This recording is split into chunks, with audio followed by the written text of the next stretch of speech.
¿Qué tal? ¿Cómo les va en Perfiles de hoy? Vamos a hablar con la doctora Lilia Puig de Stubrin, parlamentaria del Parlasur, expresidenta de la Convención Nacional del Radicalismo, si no me equivoco, la primera mujer en la historia. Así es.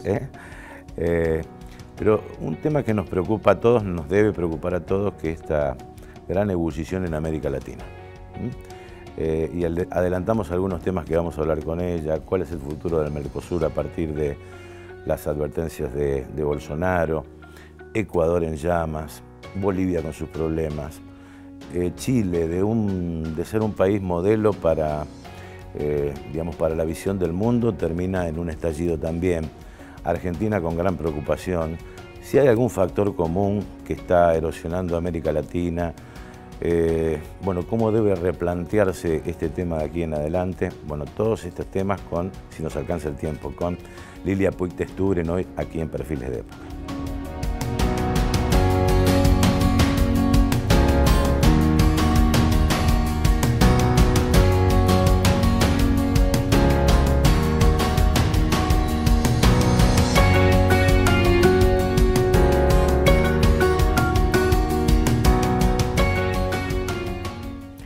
¿Qué tal, Lilita? ¿Cómo te va? ¿Bien? Pero muy bien, acá estamos tratando de asimilar lo que pasa en este mundo. Y en esta región también, ¿no? Y en la región. ¿Sí?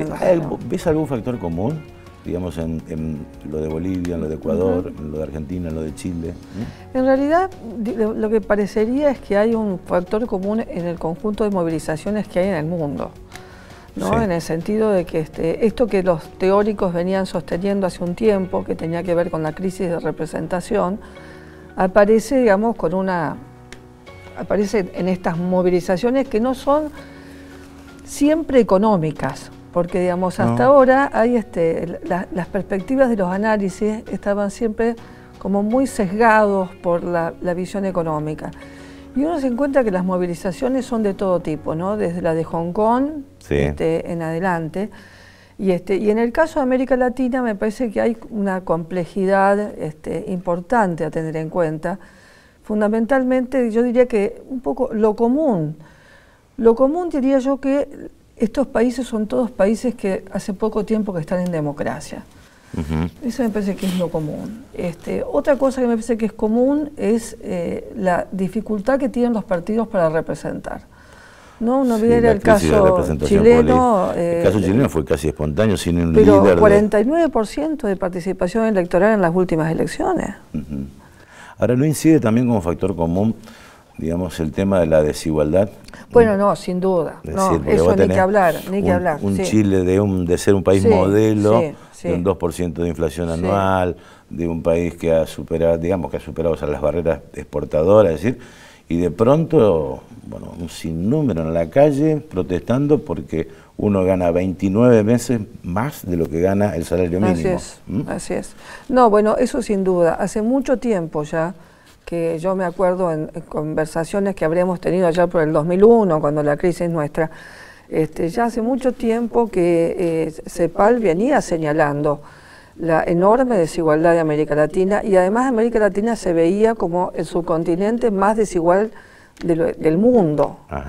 Con lo cual, digamos, parece que se retrasó un poco la reacción, ¿no? La reacción social. Pero por eso digo, me parece que hay como una combinación, porque la crisis de representación también tiene que ver con esto. Es decir, en qué medida, porque digamos, los partidos, ¿qué función cumplen? Los partidos tienen la función principal de llevar al Estado las demandas de la sociedad. Y cuando, digamos, vamos al caso chileno, ¿no? Es decir, en el caso chileno, lo que el propio Lagos reconoce, el propio presidente Lagos reconoce, es que estas manifestaciones son superiores a la época de la transición democrática. Es decir, la insatisfacción frente al sistema de pensiones, la insatisfacción frente al sistema de salud, la insatisfacción frente a la educación, es decir, no es solamente... el precio del subte. No fue claro, no es solamente un problema de disponibilidad de dinero, sino de la cantidad y la calidad de los bienes públicos. Y porque casualmente, con los datos duros, Chile estaba mejor. O está mejor. Ha crecido pero estaba y demás. Mejor de fronteras para afuera, parece que ya, ¿no? Pero porque había problemas de distribución de la riqueza fenomenales.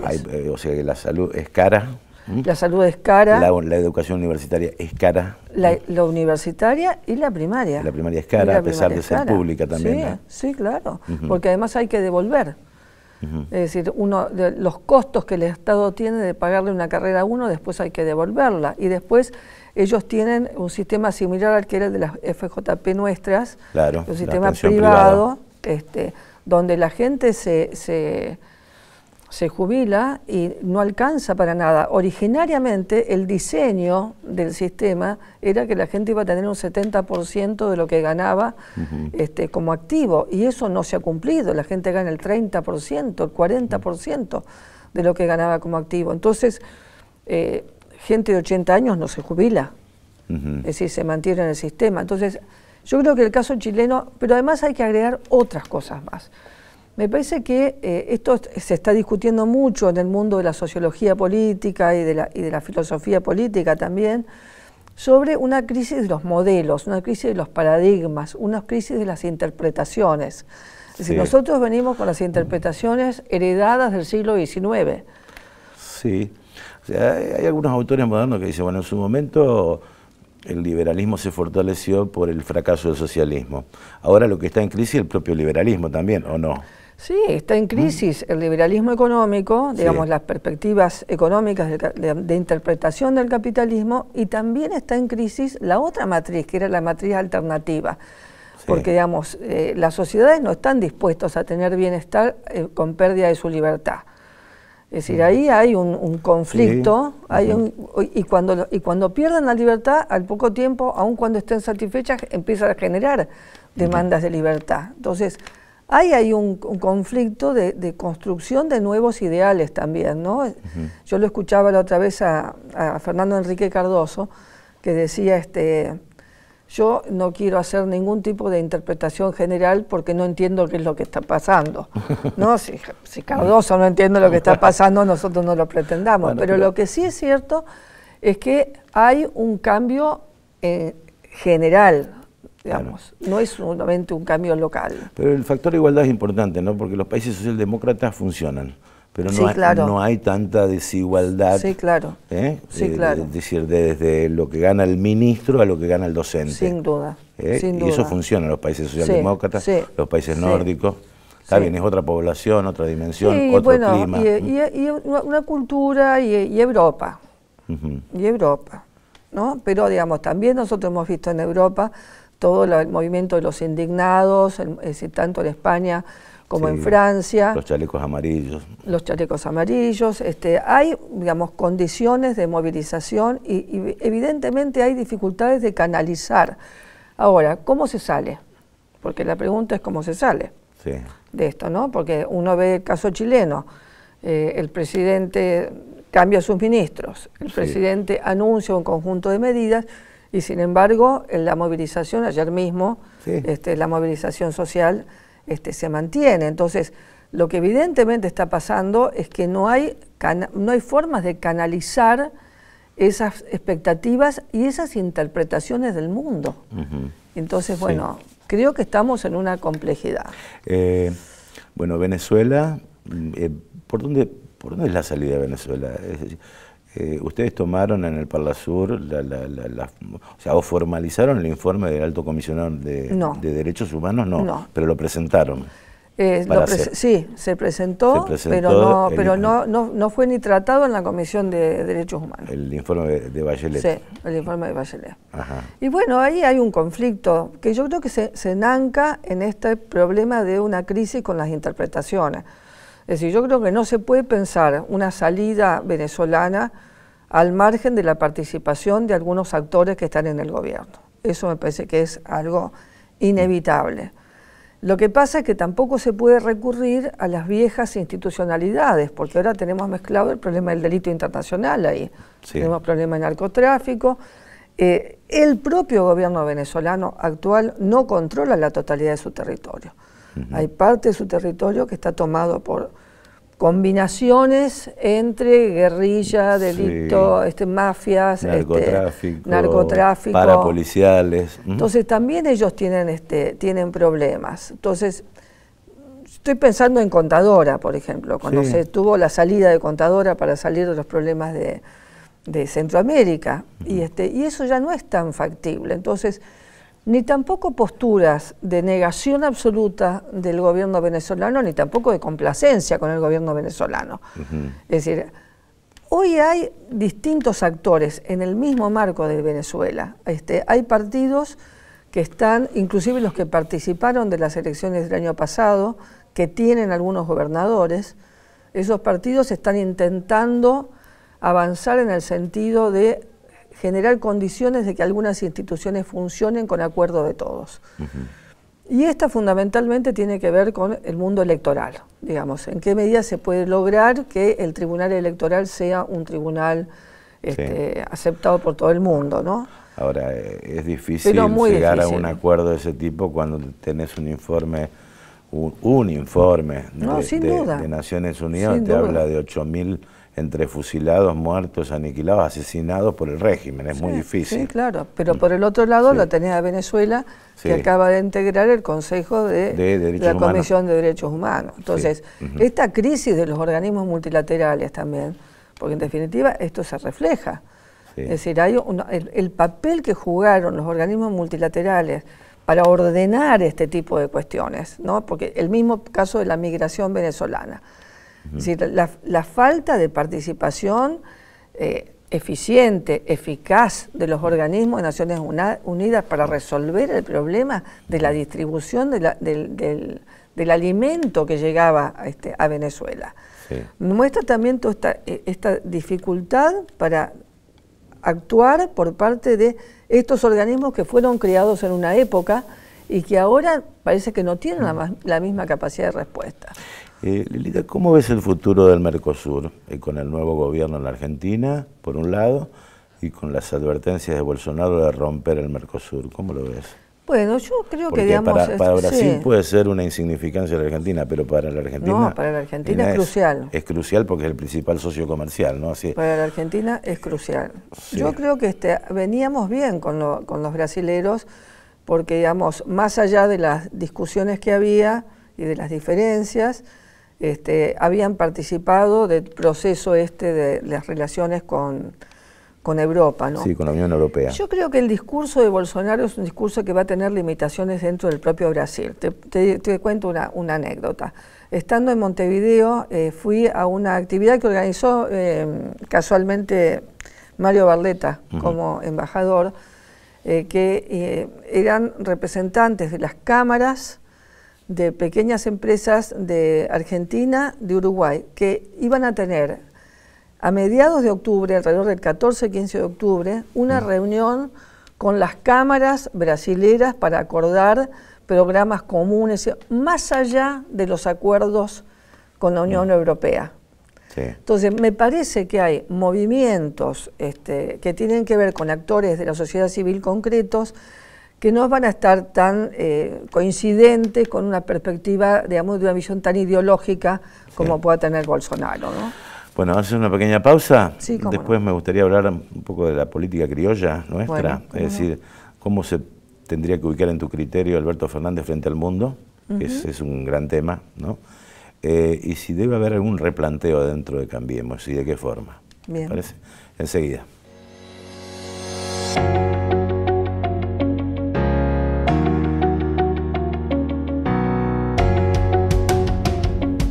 Seguimos con Lilia Puig de Stubrin, aquí en esta interesante charla, bueno, es parlamentaria del Parlasur, hablamos de América Latina hasta llegar a nuestra Argentina.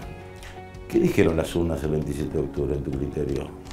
Mira, yo creo que las urnas lo que dijeron es que se recompone el sistema de partidos en la Argentina, que me parece que este es el mensaje más fuerte de la sociedad argentina, es decir, haber generado, digamos, a través de su voto, una relación bipolar, digamos, con dos grupos parlamentarios con suficiente cantidad de representantes como para poder generar equilibrio y negociación en el marco del Congreso. Así me parece que, aspiro por lo menos, que la crisis del 2001 un poco se cierra con esta elección, con una sociedad que nos ha enseñado que se moviliza por distintas razones, Sí. Es decir, que no son solamente los planes y las mejoras económicas de los sectores más postergados de la sociedad, sino que también las clases medias están dispuestas a defender lo que la sociedad argentina viene defendiendo desde el 83, que es el mantenimiento de una democracia pluralista. Sí. Yo creo que cada vez que hubo una crisis, la sociedad salió, y en el caso del 2001, aún con todo lo que esto significó, el Congreso pudo resolver el problema de la continuidad institucional. Más allá de todo lo que tengamos para decir sobre eso, ¿no? Sí. Entonces, me parece que el mensaje de ayer es un mensaje fuerte en términos de acá no se joroba con las libertades públicas, acá no se joroba con la libertad de expresión, acá queremos continuidad institucional y bueno, cambio de... ¿El límite va a estar en el Congreso entonces? Yo creo que el límite está en el Congreso. Está en el Congreso sí, porque sí, tenés sin aquí... duda. Un cambiemos con un 40% de los sin votos, duda. Significa, digamos, un número importante, ¿no? Un número importante y fundamentalmente la imposibilidad por parte del gobierno de manejar las mayorías especiales en ninguna de las dos cámaras. Es decir, la mayoría absoluta la puede llegar a tener en Senado, pero los 2/3 no lo tienen. Es decir, desterrar una reforma constitucional. La reforma constitucional es imposible. Salvo que se compren legisladores por un lado. ¿No? Y Alberto Fernández, ¿dónde debe ubicarse en el mundo hoy por hoy? Yo creo que Alberto Fernández tiene una responsabilidad enorme porque la Argentina es un país chico e insignificante en materia comercial. Ajá. Con muchas posibilidades, pero que es un país que está en una situación que no es de las mejores y tiene una enorme responsabilidad que es bueno, la que tendría cualquier presidente: atender el problema de la deuda del país, atender el problema de las inversiones y digamos, no se puede tener una... y los primeros que tienen que invertir son los argentinos, para lo cual tiene que dar seguridad jurídica y demás. Se cree que hay 200.000 millones afuera, o en el colchón, claro. de dólares. Sí, así es. Estamos mendigando 5.000 al fondo. Así es, así es. Se estima. Así es. Entre el colchón y lo que está afuera. Entre el colchón y lo que está afuera, 200.000 millones. Lo que está afuera. Claro. Y se está renegando por 5.400 millones de dólares, ¿no? Entonces yo creo que tiene que tener una actitud abierta, más allá de los... Y además, porque si una cosa es cierta también en esta época, es que no hay alineamientos tan claros como hubo en la época de la Guerra Fría o en la posguerra fría. Es decir, es un mundo muy con mucho movimiento. A mí me parece que va a haber continuidades en el sentido de que lo que se ha avanzado en materia comercial con África, con Asia, eso se va a seguir haciendo, se va a profundizar. Y con respecto al acuerdo con la Comunidad Europea, yo creo que eso se va a seguir adelante, más allá de opiniones ideológicas, ¿no? Pocas horas la secretaria mejor dicho, ya el Ministerio de Agricultura habla de la mayor exportación de la historia de carne bovina, por ejemplo, en Argentina. Sí. Por ejemplo, en la Argentina. Sí. Y en lo interno, ¿qué autocrítica harías de Cambiemos en el gobierno? Uy, tengo un montón. Un montón. Hay muchos radicales enojados que se enteraron, por ejemplo, por los diarios que Macri había pedido un préstamo al Fondo Monetario Internacional. Es decir, ¿cómo se replantea esto? Macri vivió en un entorno que tal vez no le dejó ver la realidad de lo que estaba sucediendo. Yo eso no creo. ¿No crees? No, yo no creo eso. Yo creo que Cambiemos fue una coalición constituida en poco tiempo, que eso significó la falta de conocimiento y de confianza mutua entre los miembros de la coalición, salvo, digamos, quienes estaban en la jerarquía que se conocían más.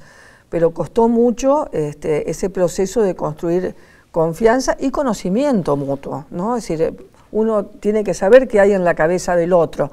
Y cuando hay en la cabeza del otro, quiero decir, no son solamente cuestiones ideológicas, sino la formación, los modos de ver los problemas, los modos de entenderlos, el concepto del derecho, lo que se entiende por el Estado.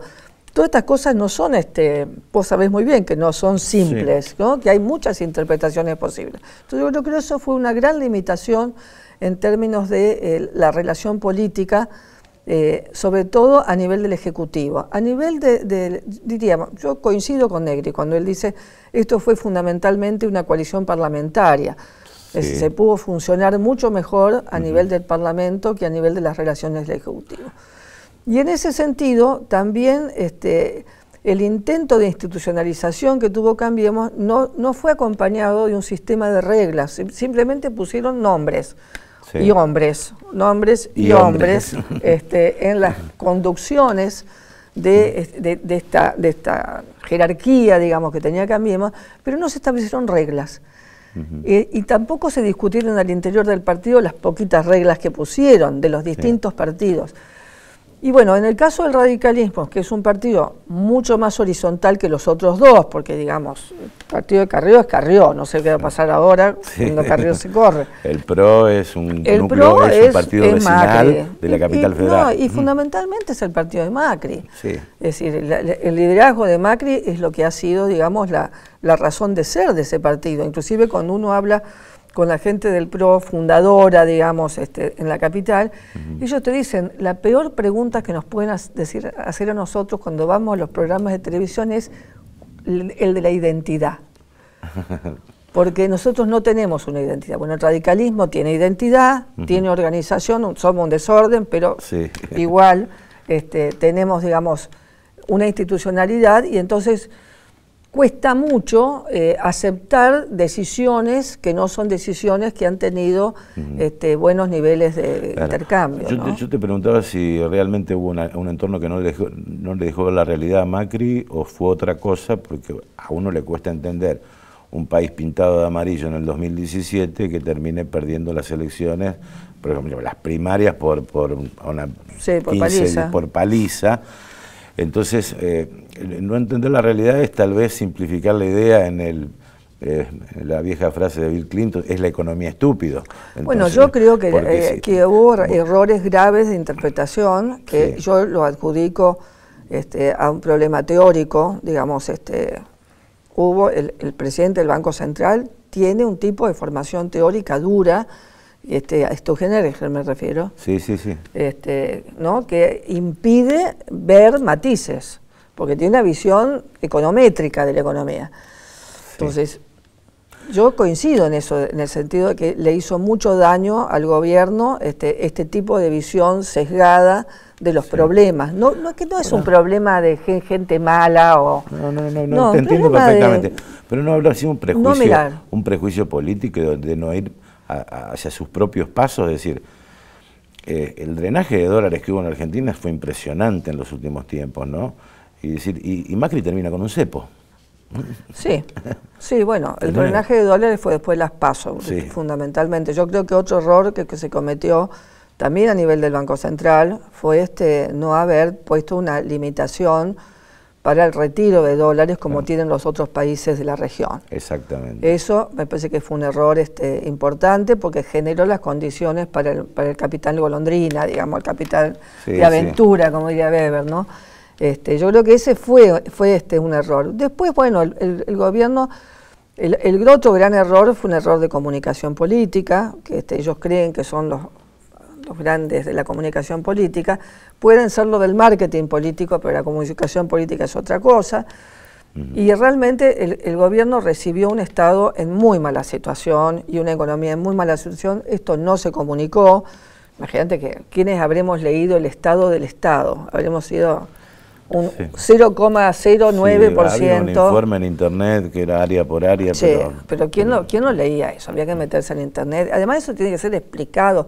La política es argumentación, la política es mostrar los hechos, explicar los hechos. Bueno, eso fue despreciado porque, digamos, había una interpretación que fundamentalmente yo creo que, pese a que le tengo un gran respeto intelectual a Durán Barba, porque creo que es un tipo de una enorme formación, creo que no entendió a la sociedad argentina. La sociedad argentina es mucho más compleja de lo que Durán Barba entendía. Lo último, a ver, breve. Es decir, ahora el oficialismo pasa a ser oposición. Sí. Cuando hablas con dirigentes te dicen vamos a hacer una oposición firme, seria, responsable. Es decir, y muchos coinciden en aprobar reformas estructurales serias en la Argentina. Sí. Quedó pendiente reforma laboral, previsional, la reforma tributaria.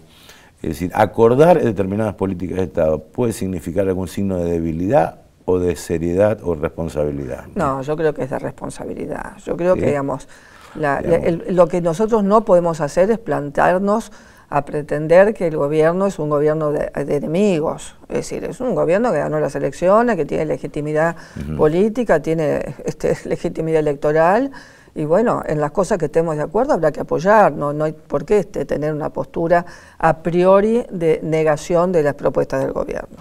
Gracias por tu visita. No, de nada. Hasta nuestro próximo encuentro.